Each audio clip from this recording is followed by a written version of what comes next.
제목은 따라서 합시다. 용서받지 못할 성령 회방죄가 구체적으로 무엇인가요? 이 구절은 난해 구절 중에서도 난해 구절입니다. 쉽게 말하면 답이 없다 이렇게 보면 좋을 것 같습니다. 답을 하려고 하면 할 수 있겠죠. 그러나 이렇게 답을 하면 다른 성경에 이런 구절이 내용이 걸리고, 이렇게 답을 하면 다른 성경 이런 부분이 걸리고, 그래서 참 어렵습니다. 실체는 있지만 그러나 어떻게 해석하느냐 하는 것은 하나님만이 아시는 그런 내용이라고도 볼 수 있습니다. 이 질문에 관련된 성경 구절이 두 개가 있습니다.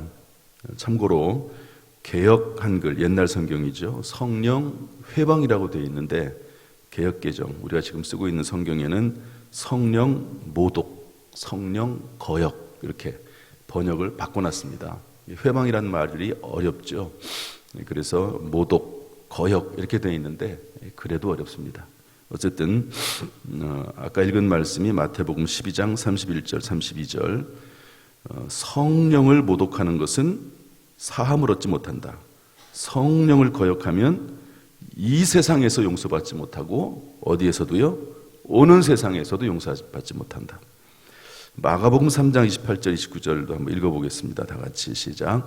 내가 진실로 너희에게 이르노니 사람의 모든 죄와 모든 모독하는 일은 사하심을 얻되 누구든지 성령을 모독하는 자는 영원히 사하심을 얻지 못하고 영원한 죄가 되느니라. 성령 모독죄는 예수님을 부인하는 죄도 용서받을 수 있는데 성령을 모독하는 죄는 영원히 사하심을 받지 못하고 영원히 죄가 된다. 그런 말씀이죠. 일반적으로 성령을 모독하는 죄를 예수 믿는 것을 부정하는 죄로 그렇게 해석하기도 합니다. 그러나 그것도 여러 가지 난제들이 좀 있습니다. 어쨌든 이 질문은 다음 성경 구절과 연결되어 있기도 한데요. 히브리서 이것도 읽어보겠습니다. 히브리서 10장 26절 29절까지 시작. 우리가 진리를 아는 지식을 받은 후 짐짓 죄를 범한 즉 다시 속죄하는 제사가 없고 오직 무서운 마음으로 심판을 기다리는 것과 대적하는 자를 태울 맹렬한 불만이 있으리라. 모세의 법을 폐한 자도 두세 증언으로 말미암아 불쌍히 여김을 받지 못하고 죽었거든. 하물며 하나님의 아들을 짓밟고 자기를 거룩하게 한 언약의 피를 부정한 것으로 여기고 은혜의 성령을 욕되게 하는 자가 당연히 받을 형벌은 얼마나 더 무겁겠느냐. 너희는 생각하라. 짐짓이라고 하는 말이 나오죠. 짐짓이는 고의로라고 하는 말입니다. 고의로 죄를 범해요. 진리를 아는 지식을 받은 후, 다시 말해서 예수 믿었다는 거죠. 또 은혜를 체험도 했어요. 그런데 언약의 피, 예수 그리스도의 피를 부정한 것으로 여기고 은혜의 성령, 우리에게 은혜를 베푸시는 성령을 욕되게 하고, 그러면 이런 형벌은 용서받지 못한다. 히브리서 6장 4절 6절도 비슷한 말씀이 나오는데 읽어보겠습니다. 다시 한번 시작. 한번 빛을 받고 하늘의 은사를 맛보고 성령에 참여한 바 되고 하나님의 선한 말씀과 내세의 능력을 맛보고도 타락한 자들은 다시 새롭게 하여 회개하게 할 수 없나니 이는 그들이 하나님의 아들을 다시 십자가에 못 박아 드러내놓고 욕되게 함이라. 빛을 비춤 받았어요. 예수 믿게 됐습니다. 은사도 체험했습니다. 말씀 듣고 깨달음도 있습니다. 그런데 타락했습니다. 이런 사람들은 다시 회개할 수 없다는 겁니다. 다시. 왜냐하면 하나님의 아들 예수 그리스도를 십자가에 못 박아서 현저히 욕보였기 때문에 이런 사람들은 용서받지 못한다 하는 이제 그런 내용들이 여러 성경 속에 나와 있습니다. 이런 것들을 종합을 해볼 때 성령 모독죄는 뭐냐? 한번 읽어볼까요? 3번에 성도가 다 같이 시작. 성도가 성령을 통해 일어나는 구원의 역사를 거부하고 성령의 능력을 부정하며 성령의 역사를 통해 증거된 보혈의 능력에 참여했다가 그것을 부정하는 것을 가리킨다. 중요한 단어가 뭐냐면 성령의 능력, 보혈의 능력에 참여했어요. 성도가, 불신자들을 말하는 게 아니고 성도가. 그렇다면 성령 회방죄는 보혈의 능력에 참여했던 성도들에게 나타나는 죄라고 볼 수 있는 것이죠.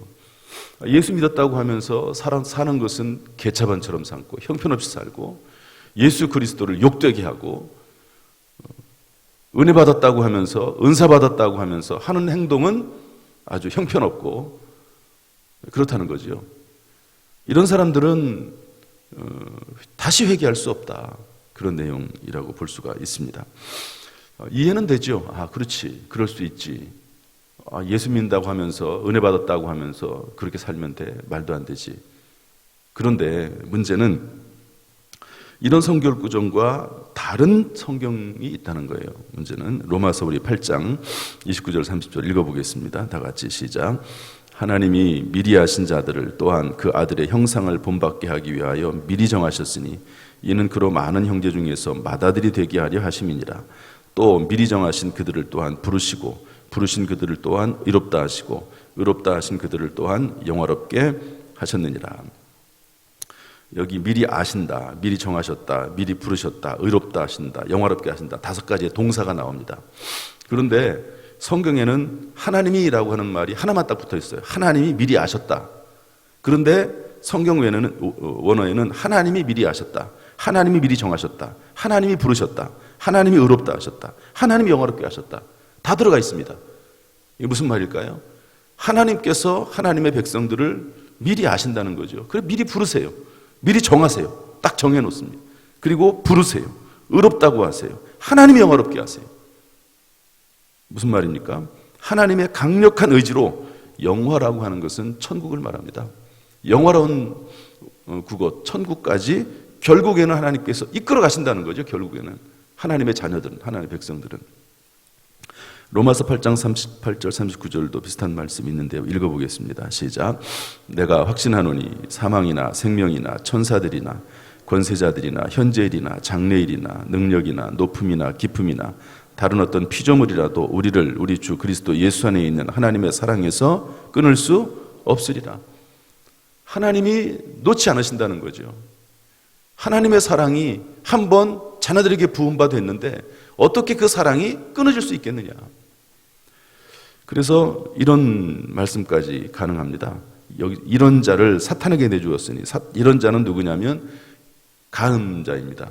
계모와 간음하고 자기 어머니, 물론 계모긴 하지만 어머니와 간음하고 회개하지도 않아요. 교회에서 얘기해도 회개하지도 않아요. 이런 자인데요. 고린도전서 5장 5절 읽어보겠습니다. 시작. 이런 자를 사탄에게 내주었으니 이는 육신은 멸하고 영은 주 예수의 날에 구원을 받게 하려 함이라. 육신을 멸한다는 말은 뭐냐면 이 땅에서 철저하게 하나님의 심판을 받는다는 말입니다. 회개하지도 않고 엄청난 죄를 범했음에도 불구하고 회개하지도 않아요. 그러면 이 땅에서 받을 모든 형벌은 다 받는다는 겁니다. 참 경각심을 가져야 될 말씀이죠. 그러나 그럼에도 불구하고 하나님의 자녀는 주 예수의 날에 구원받는다는 거거든요. 하나님께서 매를 대서라도 때려서라도 하나님께서 정말 어떤 방법을 쓰더라도 이 땅에서 형벌을 받지만 그 영혼을 하나님이 구원하신다. 그런 말씀이거든요.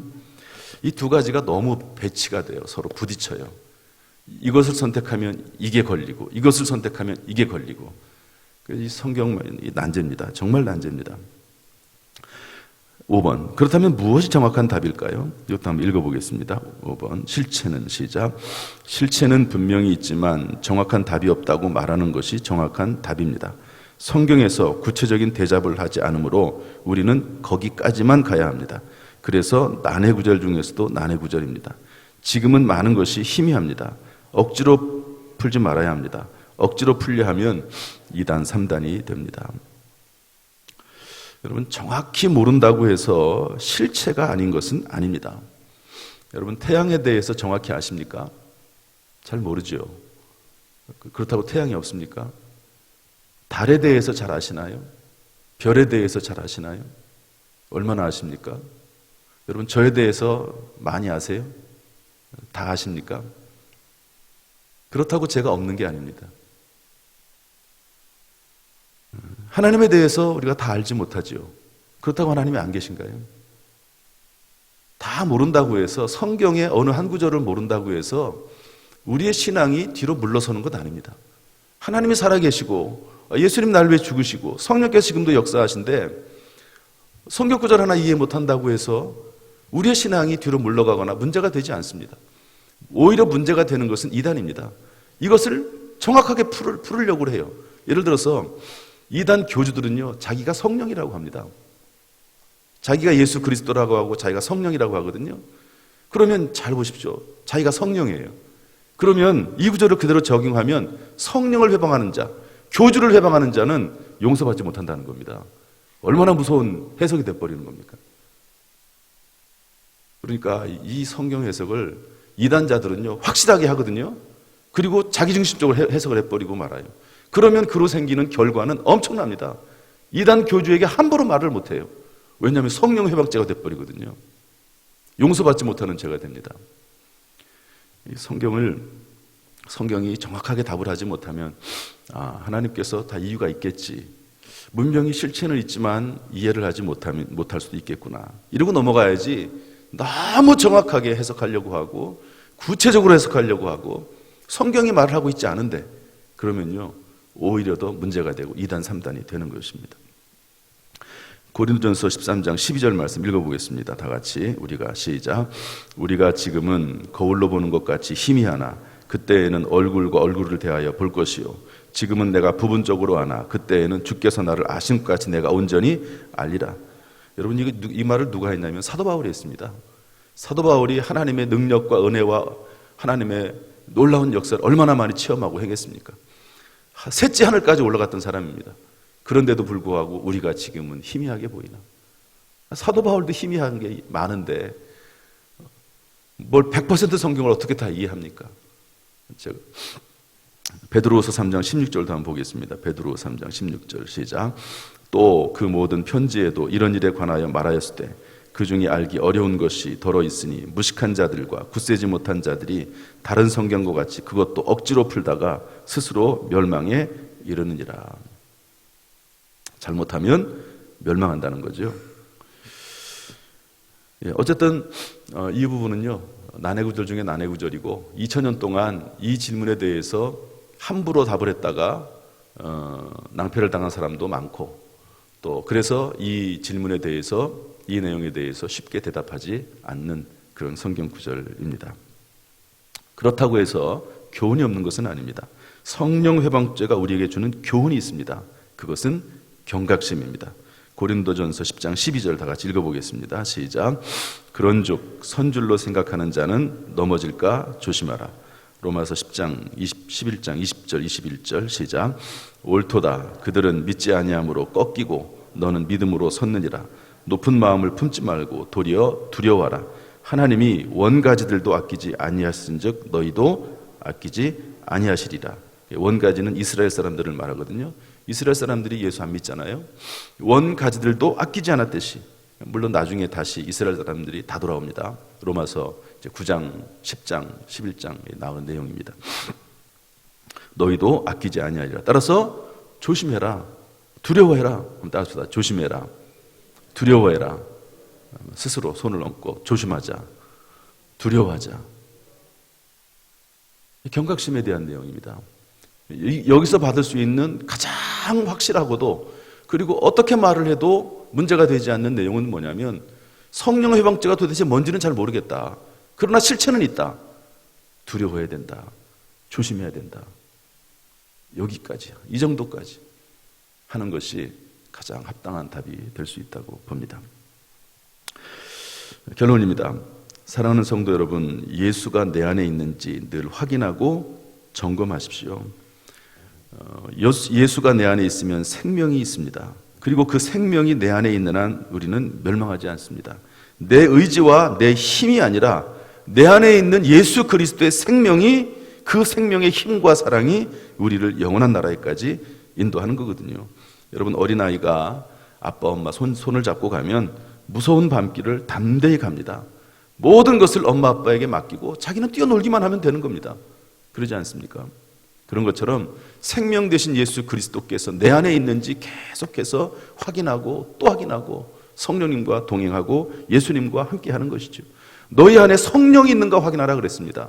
그렇지 않으면, 그것이 확인되지 않으면 너희는 버리운 자니라, 이런 말씀도 있거든요. 요한일서 5장 12절 말씀 읽어보겠습니다. 다 같이 시작. 아들이 있는 자에게는 생명이 있고 하나님의 아들이 없는 자에게는 생명이 없느니라. 아들이 있다는 말이 뭡니까?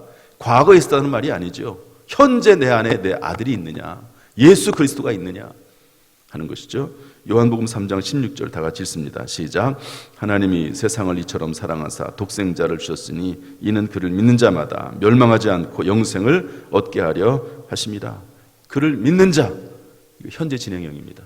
지금 내가 예수 믿는 것이죠. 지금 내가 옛날에 예수 믿었어, 전혀 의미 없습니다. 지금 예수 믿고, 지금 성령과 동행하고, 지금 말씀과 기도 생활하고, 지금 주님과 동행하고, 그러면 멸망하지 않고 영생을 얻는 것입니다. 이미 얻었고 또 얻을 것입니다. 이미, 그러나 아직입니다. 그래서 깨어서 기도하고 경각심을 갖는 거죠. 주님 나라에 들어갈 때까지, 천국 갈 때까지는 우리가 깨어서 기도해야 되는 것입니다. 그러나 한편으로는 예수 그리스도의 사랑이, 하나님의 사랑이 우리를 붙잡고 계시기 때문에 그 하나님의 사랑에서 우리가 떨어질 수 없다 하는 확신을 가지면서도 깨어서 기도하는, 경각심을 가지는 그런 믿음의 사람들이 다 되시기를 주님의 이름으로 축복합니다. 할렐루야. 기도하겠습니다.